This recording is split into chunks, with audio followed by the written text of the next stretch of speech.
Hello everyone, this is Mayank and I am joined by my colleague Abhishek Saini. In this video, we are going to speak about a retention strategy of another team which is yet to win their first title, Royal Challengers Bengaluru.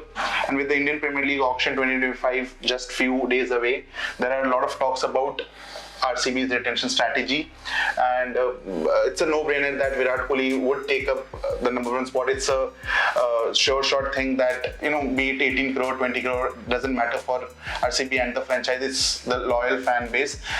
Virat Kohli takes up the first spot, which brings the main question is whether the franchisee would like to retain their captain for last season, Faf du Plessis, who has turned 40 this year. So, Abhishek, why don't you start with addressing that question? It's a tough question actually. I mean, he's 40 as you said, and although he still plays across all these T20 leagues, but to shell out an amount as high as 18 or even 14 or 11 crores on Faf du Plessis, when they're preparing a team for the next years, I don't think they'll be too keen on doing that.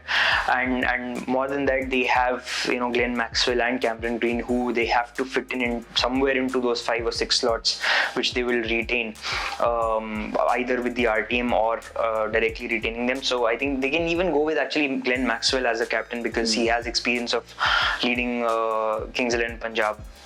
Punjab Kings or 12 Kings 11 Punjab, and I think what he brings with the bat, I think their first priority would fall on Glenn Maxwell before anyone else. And apart from that, I think they also have, given they went with a sort of thin bowling attack in the last season, they would want to retain a substantial purse to build that bowling build that bowling attack, which will be centered around Mohammad Siraj. I think they'll have to figure that as well.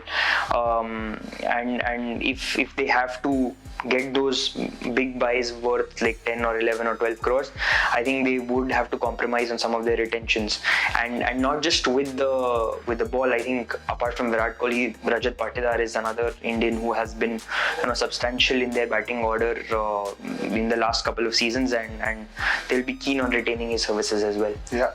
So based on our discussion, Virat Kohli, Glenn Maxwell, Cameron Green, Mohammad Siraj, and Rajat Patidar, which already has, which means RCB already has 5 options. But after the departure of Dinesh Karthik, who has retired after the last season, and he has been the epicenter of the team to give the finishing, which he has been doing for quite a while now.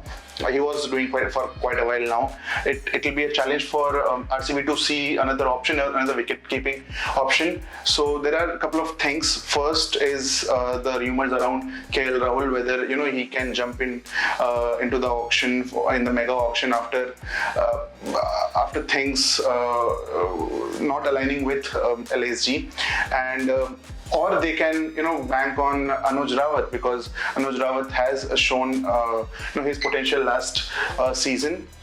They have another uncapped Indian option in Mahipal Lomror, spin bowling all-rounder who can bat really well. He has done that in the past. So they have around 8 or 9 options to fill the top 5 slot, including excluding one RTM. So any final words, Abhishek? I think it's a problem of plenty for RCB, despite not ticking all the boxes in the last few seasons with their squad composition. I think they still would actually prefer having those 2-3 names, being settled on those 2-3 names, and then eventually finalizing the last couple of options. But yeah, as in who will be those last couple of options will be the real challenge for RCB this time around. Yeah, so you can comment down your team below. You can comment down the retention of RCB, and you can follow Sportstar for more such updates. Thank you.